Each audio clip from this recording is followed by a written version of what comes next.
Okay, dope. So I'm here with Ashima. This is our first official episode of Sequoia Radio, so thank you so much for joining us. Thank you for having me. So real quick, I'll do your little intro, Cool. and then we can get going with like a real conversation. We've been having a lot of interesting back and forth, so I'm excited to keep that going. So Ashima is a filmmaker and creative director based here in New York, originally born in India, raised in India, and you decided to make a move at what age? I was 25. Okay, so at 25, you decided, I'm coming to New York. Yeah, I was working in a consulting firm. Okay. I was doing business research for companies that wanted to invest in Saudi Arabia. Interesting. And I hated my life. Yeah. I was very upset, and but I was just kind of doing the thing because growing up as a kid in India, especially if you grow up in a family where my brother was very academic and my cousins were academic, and you feel like that you have a duty to do a certain thing or like follow a certain path. So I did all the things that I thought I was supposed to do as like the good kid.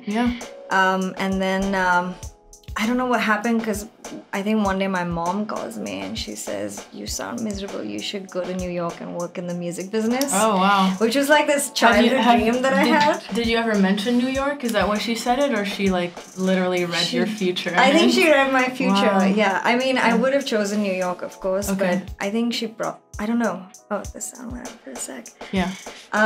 But music business was this app that I just done like a few events when I was 16 years old, and I'd throw these music events. So she just remembered that, and she said, "Oh, you should go do it." And that's kind of like why I moved here. That's amazing. Yeah. It takes a lot of courage. Did you know anyone in New York? Funnily enough, my brother lives here. Okay. But my brother and I were not close at the time. So I kind of moved here just on my own. Wow. But it's been amazing.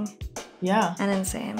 Yeah. Yeah. How did you find the courage to do it? Or how you were scared to do it, but you didn't listen to your fear? You did it anyway, or you were just super excited and you just like went for it? I think I was just super excited, but also I think I would like to say I was a bit naive. Just about how I did it and what I thought but I'm glad, because I wouldn't have made the move if I had thought, well, here's all the reasons why this couldn't work out, you know? Yes. And so I think just having that little bit of that innocence almost to say, fuck, I'm just gonna do it. I was miserable anyway, so that helped. Yes. You have very little to lose. Yeah, very little to lose, so Wow, yeah, that's true. I think that's a very good point. Taking the leap right away before you kind of pile on all of these responsibilities, or you start thinking about it too much. Don't think about it too much. If you just feel it, just do it. Yeah. And figure it out as you go. Exactly. Being naive or optimistic is a quality that I think we should all embrace. And you have to be a little naive to just be like, yeah, I can do this. I can make it work. But you take the leap, and then somehow one step leads to another and you make it work. Yeah. If you think too much about it, you're like, realistically, this is insane. Statistically speaking, I should just not make the move. Yeah, exactly. You know? But especially because just getting a visa in the US is like, I mean in any country, but especially when you're coming from the East, is pretty difficult. But as an Indian, it was kind of unheard of for someone to go say, I'm gonna go work in media or entertainment or music, right? Because everyone's either an engineer or someone in IT, or I mean, not everyone obviously, but it's a little bit harder to make that move in the creative field. So yeah, and most of the visas that they give out are for, you know, if you're in finance or you're in tech or you're in the medical field. But I mean, speaking about being naive and optimistic, I got here and I knew I had to get a visa. I need a sponsor. They need to have money. Who's like a big musician? And then I see like this. I see a video of Tiesto playing the like millions, not millions, but thousands. of people. And I was like, well, I should work for whoever manages him. They have money, and that's literally how I did it. I started interning for his management company. And then I got into the creative fields, and one thing just led to another. And they sponsored you? And eventually, I had to threaten to quit. And then he's like, all right, we'll give you a job. Wow. Yeah. Okay. Let's talk about that. Okay. So you knew exactly what you wanted. And vaguely knew what I wanted. You vaguely knew what you wanted, but you knew enough that you went for it. And you're like, these people most likely are going to get me what I want, which is a green card. I'm still working on the green card. Okay. But a visa, so I don't have to go back home after. Right. So you can stay in... I should be saying this on the... Okay. Why? No, it's all good. Okay. You know, Department of Homeland Security might be like, oh, so you didn't want to go home. I knew it, you know, because you have didn't overstay your visa, did you? No, I'm on a visa. So you're fine. I'm good. Yeah. Everything's fine. Let's see if anybody on my live has questions. Just a lot of thumbs up, guys. Thank you. Yeah. If anybody has any questions, we will answer all of them. We actually have 2 questions from the audience. Thank you, Ford. So shout out to Vic, by the way, for these. These are 2 questions. How do you leverage your network effectively without being a leech?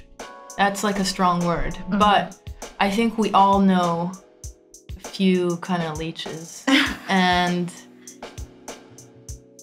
you don't want to be that person. Of course not. You know? Yeah. And even the word networking, like how to use your network and networking, it's very ungenuine.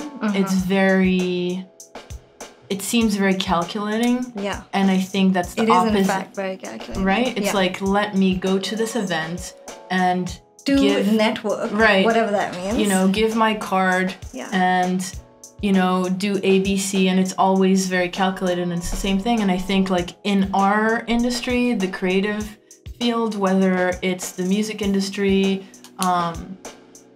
you know, the video world, film, TV, even fashion, which we overlap with a lot. Yeah. It needs to be genuine because you're creating with your friends. Exactly. You know? Yeah. Which is why there's an importance in networking, because you need to be put on by the right person to prove yourself and then start working. But you can't look at it as, oh, I need to meet this person because they're going to give me the opportunity. Yeah. And you have to understand, when you're doing that and you're reaching out to people for that specifically, they're doing the same thing to the next year, and then they're doing the same thing to the next year, because everyone's trying to climb. Yeah. Do you know what I'm saying? So for me, I just realized that friendships are what's important. And so, like, I really believe the friends that you make in the creative field, regardless of whether they're, you know, at some level of success or not, when you have a true friendship and, you know, you're in the trenches, like, struggling together and like motivating one another, holding each other down, creating together, especially. You all come up together. Exactly. I think that's a really good point. A lot of people are focused on networking up and are focusing on, like, oh, what can I take from this person and what can they get me? But how about, like, what can you bring to the table? Focus on honing your craft, making sure you're very good at what you do, because if you're not very good, you're not going far.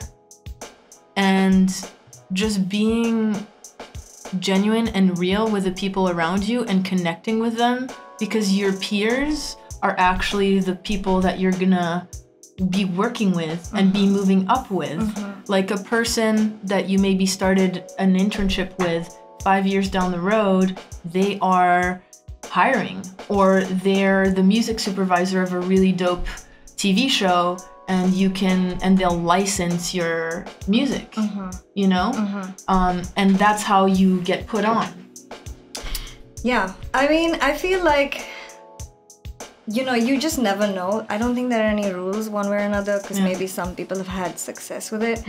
But I think networking was sold to me as this thing, and it very much to me signifies someone who's new in the industry, who feels like, well, tomorrow this might happen, and the next thing you know, I'm such and such working on this thing. But really, like, you just have to go through the process of like all of the work and all of the grinding, the journey, and then that's essentially how you get there, you know. There's no overnight success. Exactly. It takes I don't know what the expression is, but it takes like 5 years to be an overnight success. It's just like you know, grinding and like being rejected and being lonely and being stressed and worrying about rent.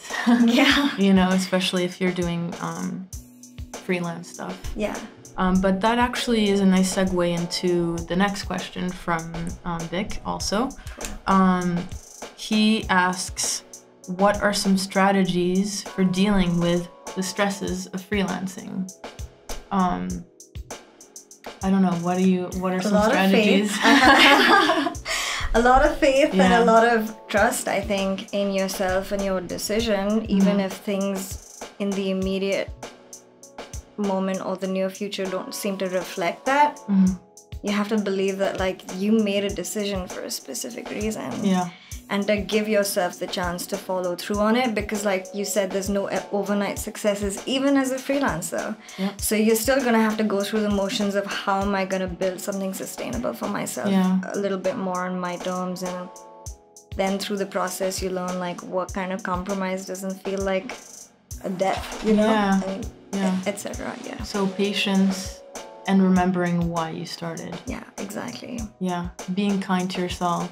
Not being like, I need to have achieved this by this time. I think that's very dangerous to do, because you're actually kind of low-key self-sabotaging and stressing yourself out. I think, the strategies for dealing with stress, everybody has different ways to take care of yourself, but I think winning takes time, you know? And it's a constant, it's a lifetime thing. You get to a certain level and then you're working to reach the next level and you're working to better yourself. So it's always a work in progress. And you deal at every step of the way with a lot of rejection, a lot of drama and uncertainty. And that obviously creates stress.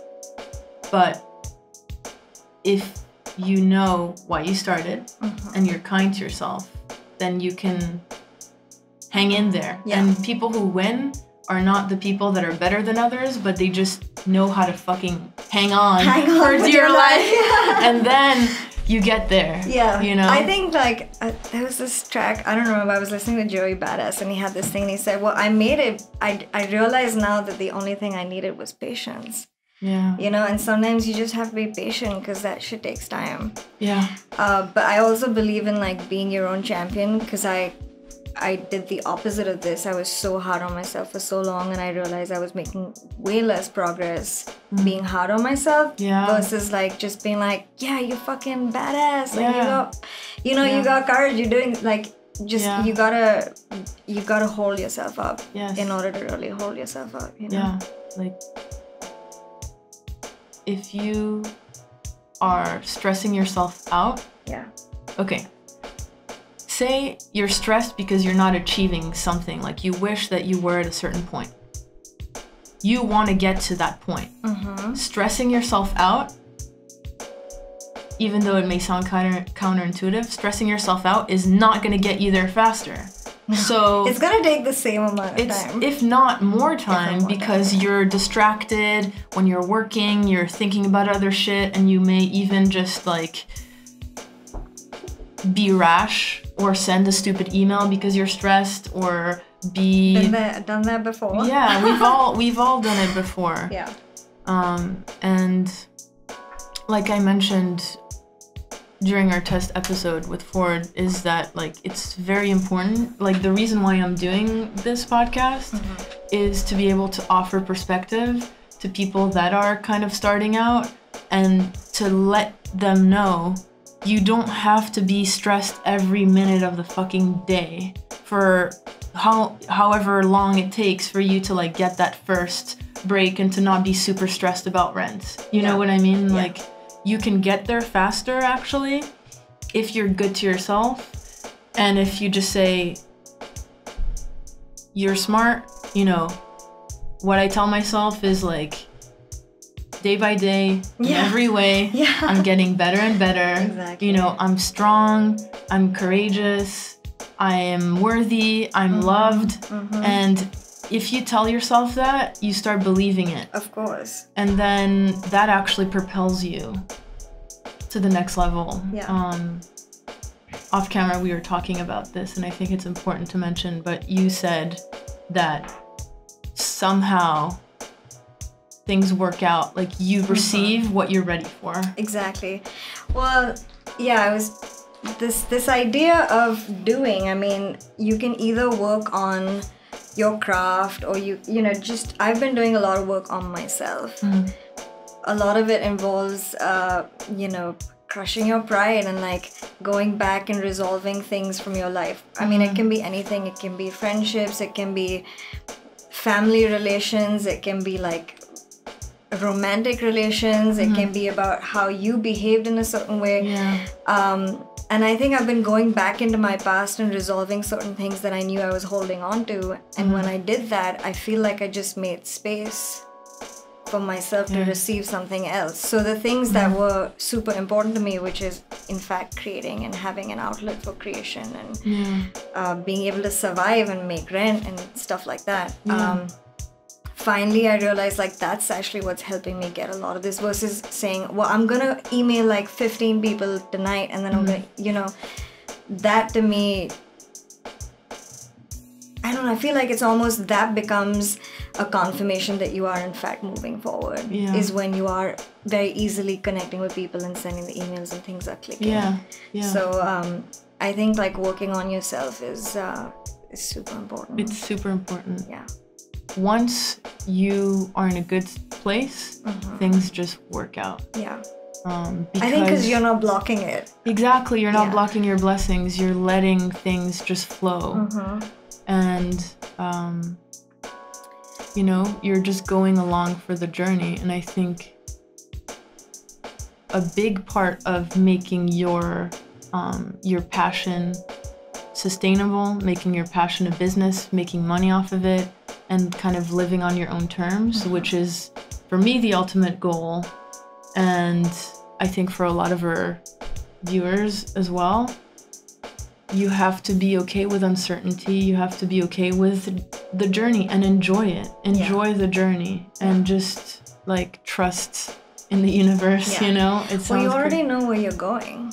For example, if you want to get to point B, you know you're going to get to point B, but like everything along the way is what's going to make it worth it, you know? So why stress yourself on the way there? And there's so much good that can come from it, you know? And it's all in perspective too. It can be stressful, but if you change the way you look at things, say, you know, you just pitched a really exciting project to someone that could potentially hire you for this project, and it would take your company to the next level, or it would take your freelance career to the next level, and they tell you no.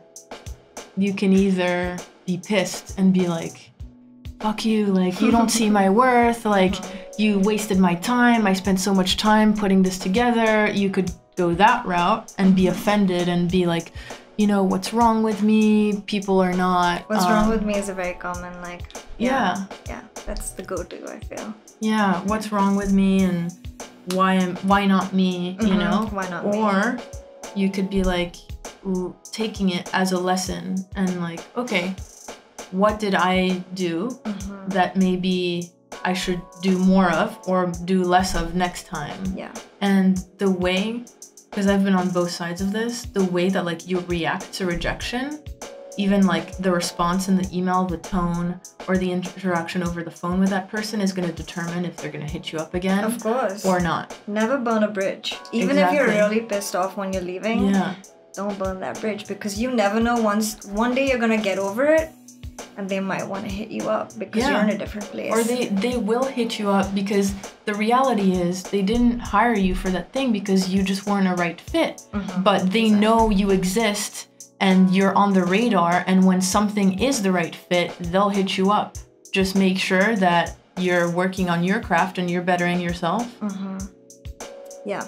And the opportunity will come. Yeah, exactly. I feel like when something like that happens to me, I like to ask myself, what do I need to learn in order for me to be able to do that? Because I think this is just in the past. I moved here, and of course you think you can do anything and you don't realize how long things take or how much you have to learn on the way to get there. You want it to happen overnight, only to realize much later, once you've gone through the grind, that you actually didn't have this. You didn't have the ability, whether it's skill or whether it's even just like I didn't have the mental like strength to sustain in certain high pressure situations, which is why I wasn't getting those gigs before. And then the minute I get stronger and stronger, I find myself in situations where I can actually handle those challenges better than I would before. Exactly. I think it's about being humble too, like feeling like things are not owed to you, you know? Like, there's a lot of us, there's a lot of competition, and a lot of people are extremely talented. Of course, like, everybody has, because of their very unique lived experience, everybody has a very unique past, which in turn makes them a unique creative person, of course, with a unique perspective. But that doesn't make you better or special. Do you know what I mean? And nothing's owed to you. So once you kind of accept that and you're like, okay, nothing's owed to me. If I get rejected, it's not a personal thing. It's kind of just how the industry is. And you just keep pushing. And I can guarantee that if you keep pushing, you keep your head up and you keep being like a pleasant person to be around, you will get that first break. Of course. And you should be prepared. And then once you're prepared, then you get to the next level. And if you're not prepared, then you're still gonna kind of stay on that level, but there's gonna be another opportunity. Of course. And then hopefully you're ready. If not, like the next time, you know? Oh, you know, I think ready is just like ready to jump. You know? Yeah. Because I recently creative directed. It was, I think, one of the first big projects that I've had, you know, I've been blessed to be able to work on. It was an amazing experience, but I didn't really listen to hip hop, and I didn't grow up with the Wu-Tang Clan, and and it was funny because I think a few days before I got the call, if I would, you know, work on it, I had decided, like, I'm gonna go out there and I'm gonna pitch, and I don't care how many people fucking reject me, I'm gonna do it, because I can't live any other way right now. And then I get this call and it's the test, right? And it's like, well, you don't know the first thing about this album or this, you know, this artist. Are you gonna do it? And earlier, I think I would have said no, because I was like, well, I don't fucking know enough. And this time I was like, well, yeah, of course I'm gonna do it. And I think it's just that when you're ready to say yes, it shows that you're ready, you know? For whatever's gonna come after, even if it's gonna be challenging or you're gonna have to figure things out on the go. That's fine. Take that leap.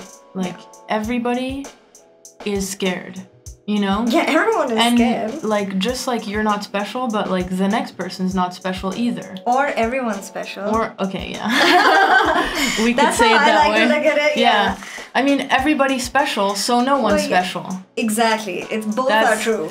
And then everything in between those two extremes is also true. Yes. You know?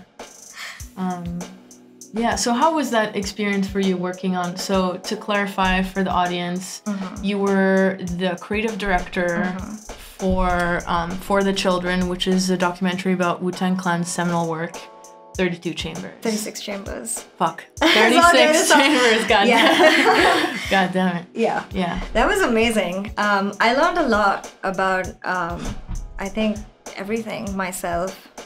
I got into hip hop and like I love. That's crazy that you were not into hip hop at all before this. I kind of was, but I wasn't listening to it the way I think. And it's so true that this is sort of like a gateway album, which is what I called it in the treatment. I called it that, and it became my gateway album into hip hop because I finally could connect in such a deep way to what was being said and like what the words meant and how it sort of describes this universal experience. And I was like, oh shit, these guys are like philosophers who are poets. And so that led me on to more and more music. But yeah, it was a really fun experience. Yeah. Yeah. I can imagine. They're very sweet men. I once told, it was, it's like another group, and they're the same kind of age range. Ford, help me out here. You're like the hip hop. Same time period they were out? Yeah, and they're from like Cleveland. Cleveland? Busy Bone Thugs and Harmony. Oh, yeah, of course. Bone Thugs and Harmony. Yeah, so I once like was chilling with them. This was actually, we were recording, shout out to Show Me, Little Internet, all the Karma Loop gang. We were recording like kind of a game show live, and there's various different artists, and this was to promote Karma Loop, and the Bone Thugs and Harmony were there, and I'm just chilling. Yeah. And then they said a joke and they were funny, and then I was like, oh, you're really funny. And then there's a moment, a little like tension, because they're like, what do you mean I'm funny? Like, but you are funny. It's okay. Like, it's not funny as like you're a joke, but you're like, it's okay. Yeah. Like, you know, so anyway, I don't know why I just said that. Are you telling me? Because people have told me that before. They just say you're funny. You are funny. And it's like a unique sort of, I am funny and that's why people laugh, versus I'm saying something funny. But I'm okay with it. I think it's both. Okay. I think it's both. Yeah. And so, and you also directed a feature. Yes. Can you talk to us about that? I directed and produced. This is my first feature. Yeah. It's in fact my first film that I've made of any sort. Well, I haven't told many people this, but I had a job before which I thought was going to be my dream job, and ended up not being my dream job, which in turn I had like a massive meltdown because everything in my life at that time was coming apart. I think the foundation was not solid, and so everything was coming apart essentially. And I ended up being very, very depressed for about 6 months, I think. I was in a hole. I think I was just feeling trapped in a hole, and I felt like I was gonna have to give up my entire life and move back home and all of these things. And I finally made it to the other side of that experience, and thank you to everyone who was with me through it. But once I got to the other end, I said, well, what am I gonna do now that I am, one, alive, and two, very happy to be alive, because I feel like something clicked and I saw things differently for the first time. And so I was like, you know what, I'm just gonna make a film. And then I had trained Muay Thai in Thailand before, which is what the film is about, the life cycle of the average Muay Thai fighter, professional fighter in Thailand, one of thousands of kids that get into the sport every year as a way of like making a living. And I had a friend at a gym that I trained at, and I called and I said, well, I want to make a film. And she said, it's funny you say that because I've been thinking I want someone to make a film about the gym. And so and then I just figured it out as I went along every step. So I'm trying to get it to the finish line, hopefully. Yeah, so you shot everything and now you're doing the final editing, coloring, then we'll send it over to to festivals and stuff, yeah. How, I think it's important to like let the audience know kind of behind the scenes and give people the tools of like, if they have an idea, how do they do it? Yeah.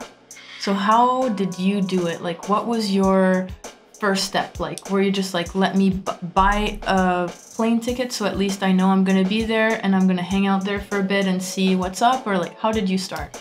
So my first thing was I need someone to film it because I'm not a DP. Right. Well, first I needed a story. So I thought of a story, I ran it by my friend, and she just said, well, there's 2 people at my gym that you can film, and there's another one up north. And I said, that's perfect. I liked everyone, so it just sort of clicked. And then I said I need a DP, so I, you know, because this was a film in Thailand, the way I pitched it to a couple of people was that I'll buy your plane ticket, I'll buy you food every day, you have free stay, you get to have an experience for 2 months. Yeah. And yeah, I got an amazing DP who was brilliant. And he was young and he just wanted to go abroad. So That's amazing. I mean, 2 weeks in Thailand. 2 months in Thailand. So that's how, and then I did sound very badly, I want to say, but I just couldn't afford someone for sound.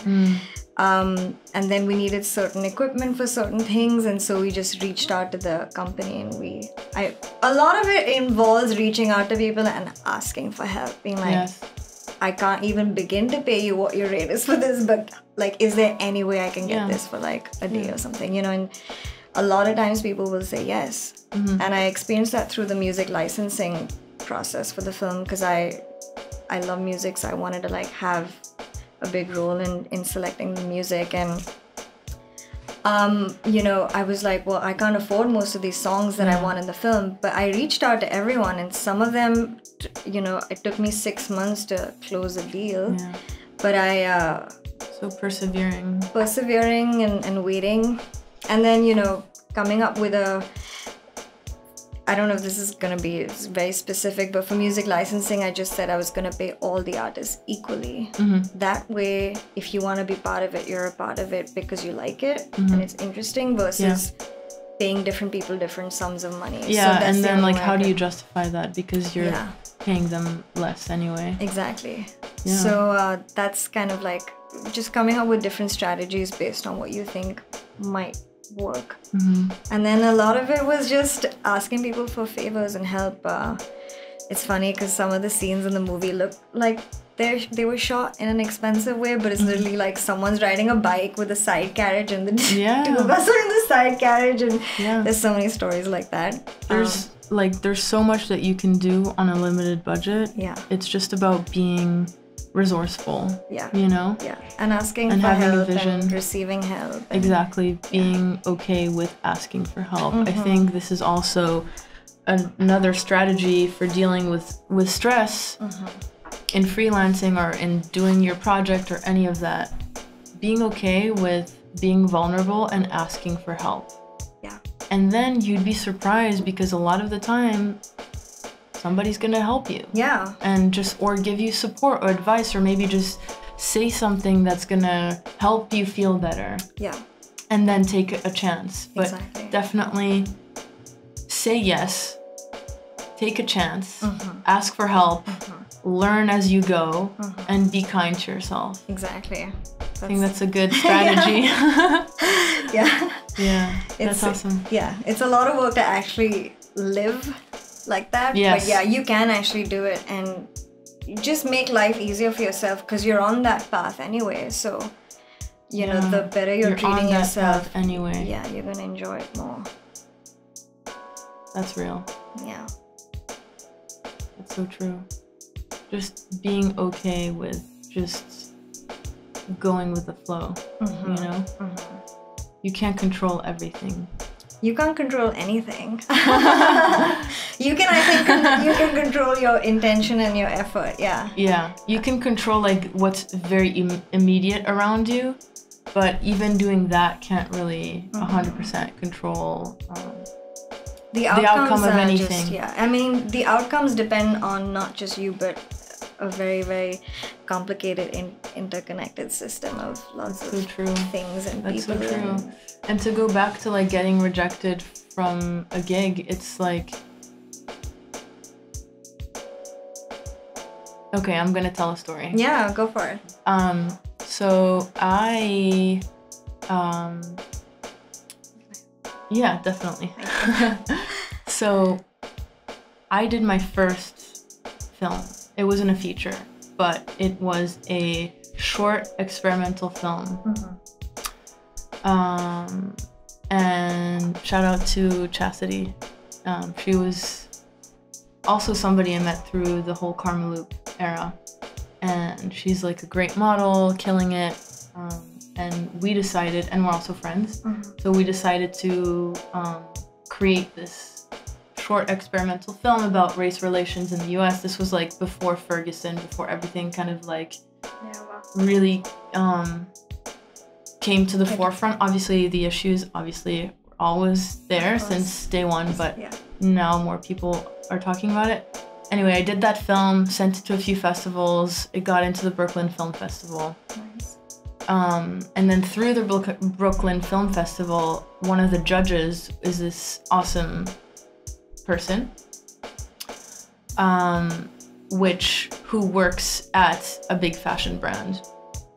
And years later, and we just kind of connected, we spoke, and we added each other on Facebook, and it was absolutely like goes back to the networking thing. There was no like thought in my head that was like, oh, let me see like, you know, what she's, you know, it's just like you add the person because you vibe and she's interesting and she's doing something, and she chose my film.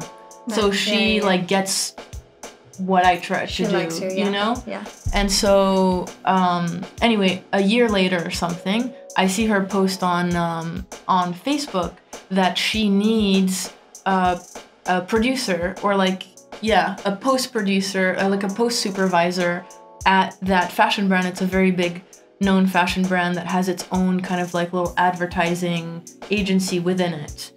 And they have like, you know, editor and the whole like little editing suite and everything. And I went in, and she has a dope office, and I'm like, damn, like, you know, like that's an amazing office, and you have like this big important kind of job. And I was a little intimidated. I came there like with my little CV and did the whole thing, and I thought, you know, I'm special, and you know, I have so much to offer, like I'm definitely qualified, whatever. Lo and behold, obviously completely ghost me. I don't hear anything from them, and I go back to whatever I'm doing, and I'm like, you know, doing freelance projects here and there and whatever. Yeah. And I followed up, and I'm like, hey, any news or whatever? And they say, oh, we went with someone else. And I'm like, totally cool with it. Like, thank you for letting me know, and thanks for considering me, and like keep me in mind for next time. You know, that's really like the only way to go about it. Like, you're not gonna be like, oh, fuck you, bitch, like, yeah, I can't believe you don't see my value. Like, you can't do that, you know? You have to, it's whatever. And again, like you said, it's so many things are outside of my control and are in that like organization that make it so that they needed to bring on somebody different. Of course. And I'm glad they didn't, because I wasn't the right fit for that job. You know? Yeah. And like, I wouldn't have been happy working full-time as a post producer, you know? So that opportunity was not meant for me, and I didn't get it. And thankfully, I didn't react in a rash way and say like, you know, show that I was upset. I was upset, but also I was okay. Yeah. You know, and I let that slide, and then lo and behold, maybe a few months later, she hits me up and hires me as a consulting producer. Nice. So that I can keep doing keep building my company. This was like a little over a year ago. I can keep building my company and keep growing and maintain my independence, but also secure like this huge client. And it's amazing to feel like I can bring something, and I did. And again, I just said yes, and I learned as I was there. Yeah. And I made the most out of it, and that kind of elevated my career for sure. It like took me to the next level for sure. Yeah. I think that we were talking about this, but I mean, I realized when I was talking to people, either to score something for the film, or even when I was working as a creative advice, and a lot of directors will pitch, and of course it only goes to one. But I remember like when I was saying no to people, I would feel really terrible because I really like the person, and it would make me uncomfortable. And then they would always be like, oh, I get it. Yeah. They just, because people who have been doing it for a long time know that it's not personal, and you just gotta put your hands and feet everywhere, and whatever clicks is probably gonna be right for you at that moment. You put your work out there, and if you're actually, this is the thing, like, if you are a professional and you've been doing this for a while, you know that for every project that's approved and that you get selected, there's like 15 treatments you wrote that just like didn't go anywhere. And that's okay. You need to have failure and rejection before you can have success. And your way of dealing with failure and rejection is what's going to determine whether you get that next win or not. You know? Yeah. I was watching like one of those, you know, the show where they eat the hot wings? This is such a funny example, but with Gordon Ramsay, and he said something amazing, because I realized I had like such a low appetite for rejection of any sort, even my own perceived rejection. I took everything as like a sign of me not being good enough. But he was talking about developing thick. You need the failure and you need the rejection in order to develop the thick skin, because the thicker your skin is, the further you're gonna go, and that's just a fact. That's you know, so because true. Like if you're strong, then you just, that's it. All right, next one. Yeah, you just like, I just always see it as like there's a wall, and then you just have to power through it. Yeah. And just break through the wall. Yeah. And there's gonna be a next one. So take care of yourself and rest. When you can rest. Yeah. And meditate or like do something nice for yourself. If you like going to the movies, go to the movies. If you like taking a bath, take a nice bath and relax. You know, something that's like takes care of yourself, because there is going to be another wall that you need to plow through. Yeah, you know, there's like, it's interesting you say wall. There's this I was reading a book about Aikido, which is this Japanese martial art form in which there's no real violence, because the energy is directed at you, which is obviously negative because someone's physically trying to attack you. Okay. And you take the person and you just like send that energy back at them in like the most mellow form. Anyway, I was really into this. There's no physical aspect of it? It's very physical, but there's no damage. You just redirect that back at them and then they fall. Or you topple them over, and that's it. And it's just like they keep getting back up, and you just keep putting them back down. So like judo a little bit? A little bit like judo. Okay. But it's very spiritual because it's a way of life. Okay. And so I was very intrigued by that. So I was reading this book, and the first chapter said, bow to the wall. And I love this because the student says, why do we bow to the wall when we come into the dojo? And he says, you bow to the wall because you look at the wall and you say, well, this is a formidable challenge. I bow to you out of respect because you're going to teach me some shit. Wow. And even if I can't scale this wall, I can still know that this challenge exists, and I'll just take on the challenge at a later date or whatever. But you can still respect the wall for being... The challenge is what makes it worthwhile. It's a very different way of thinking. Yeah. That's beautiful. And that's... ties into everything. Every time I hit a block, every time I feel like, oh, I didn't get this, or I fucked up, or I missed this, or then I'm just like, I bow to the wall, you know? And then I forgive myself for it because I'm like, okay, well, it's a challenge, it's all good. Yeah. You know? Wow. Bow to the wall. I think that might be what the name of this episode Nice, I love that. Yeah. That's awesome. That's awesome. How did you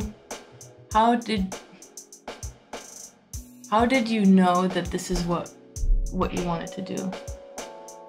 Man, it's funny you ask me that because it's not what I think. You never thought like exactly this, that you would not be even here in the now. I didn't know what agencies did. I didn't know. I mean, now I'm a filmmaker, but I didn't know how to make film. Right. I mean, I'm learning now through the process of doing it what filmmaking is. So I'm just starting to learn. Yeah.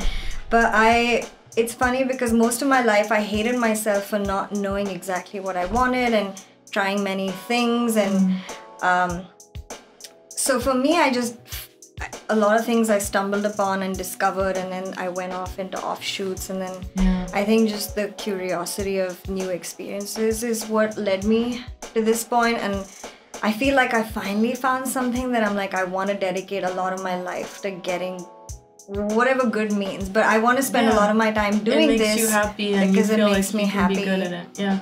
And I feel like I'm not fighting myself when I do it, because it's very instinctual, I feel, you know. That's awesome. And so I finally got here, but who knows? I mean, you know, I just don't know where I'm headed next. You made a really good point about not knowing. I think like a lot of people don't make the leap because they're like, well, like I'm, you know, they listen to interviews of like people that are at the top of their game, and they're like, yeah, they're just born to win. They're born to like be that person. I see like this fully finished product of success. You're seeing one facade of a human being. Absolutely. You're seeing exactly what they want you to see. Exactly. They're not showing you all the shit they went through to get there. Yeah, or like the fight that they had with their spouse, like right before getting on. Like, all the internal struggles that they had. The insecurity, everything. Yeah, it's very, very rare, and it's hard to even be vulnerable, so it's understandable that they wouldn't be, but people see that and they're like, well, I wasn't born like feeling like this, but none of us do. It's just about taking the leap and figuring it out as you go. You just try one thing and then you evaluate and you assess. You have to be obviously in touch with yourself and see, does this make me happy? Does this not make me happy? And then you fine tune and you refine. And then that's the journey. Exactly. And then at some point you're gonna tap into something that's like really like a good combination of you love it, you're good at it, people need it, so they're gonna pay you for it, and then it's a snowball effect. I didn't know either. Growing up, I didn't know that there was such a thing as a video producer. Yeah. You know? Yeah. Of what? Like, no, you don't hear that. Especially if you don't grow up in a creative family. I didn't. You know, my dad's like a chemical engineer and my mom was a teacher for a long time. Now she's a therapist. But so none of it is like you're a painter or you're a photographer or you're this or you're that. You don't know that that's a path. That's something that is something you can make money out of and live and be happy doing that, you know? So yeah, it's a journey for sure. Yeah. And you just have to kind of throw yourself out there and see. While you get the ball rolling, that's how you have to see. If you're stuck and you're scared to make the leap, you have no momentum. The ball is still. But if you just go with it, the ball's rolling and you figure it out as you go, and it's kind of like then you're not stressed as much. You're used to the fast pace. And you can seize opportunities more. Yeah. For me, I think the biggest shift was just a shift in perspective. If anything, I learned the hard way is that there are no rules. Because I put all these restrictions on myself. Well, you can't do this because this, and you can't do this because this. And there's always a billion reasons why someone else is going to do something way better than you. But that's no reason not to do it, you know? Yeah. And there are infinite ways to experience life. Yeah, and somebody might be better than you at something at one point in time, and then 2 years later, the tables are turned and you're better. Yeah, and also what is better? I mean, it's also subjective, you know? It's subjective. But for what you perceive as this is like your skills in that particular discipline. Of yourself. Like Muay Thai, like you are a fucking yellow belt or whatever, and then the other person's a black belt, and they're better than you. Yeah, that's like a pretty objective thing. Yeah. They're better than you. They get lazy. They get fat. they stop working out. Yeah. And you keep working out, and then 2 years later, you fucking whip their ass. Yeah. It's that's not subjective, you know. There's certain things. Obviously, I'm choosing the most simple example to justify my point. No, you're right though. Yeah, absolutely. There's something that's. Yeah, if you don't give yourself the chance to get better, then you won't get better. Exactly. You know. Give yourself the chance. Yeah, I feel like. For me, and I'm sure a lot of people in the creative world, especially in New York, because there's so many and it's so competitive, that you have to be willing to give yourself a shot. Yeah. And you have to be willing to let yourself fail and get back up again, you know? Yeah. And that's how you learn. That's how you get better, by failing. When I was starting out, I was like, I can't lose, I can't fail. I haven't, you know, I wasn't used to it because you're very...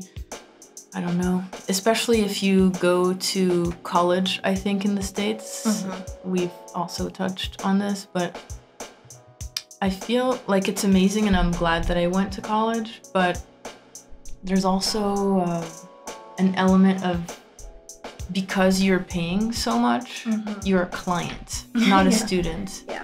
So the job of the university is to kind of make you feel like you're so fucking smart and special because you chose them. Yeah, of course. So it's like business. it's like a vicious cycle almost. But then you leave there and you're full of yourself for no reason, you know? And you've been sheltered from actual conversations that make you uncomfortable, or criticism even, you know? Especially in the States. I compare, I grew up in Europe, and I compare like schooling in the States versus schooling in France or Italy, where teachers will just be like, you suck, like get the fuck out of here, like, you know? And in the States, it's very much like, you get a star for trying, and you don't want to hurt the person's feelings, but once you're in the real world, that doesn't work. It's very raw and real, and there's conflict, and you need to know how to maneuver conflict and how to not be afraid of conflict. Yeah. You know? Yeah.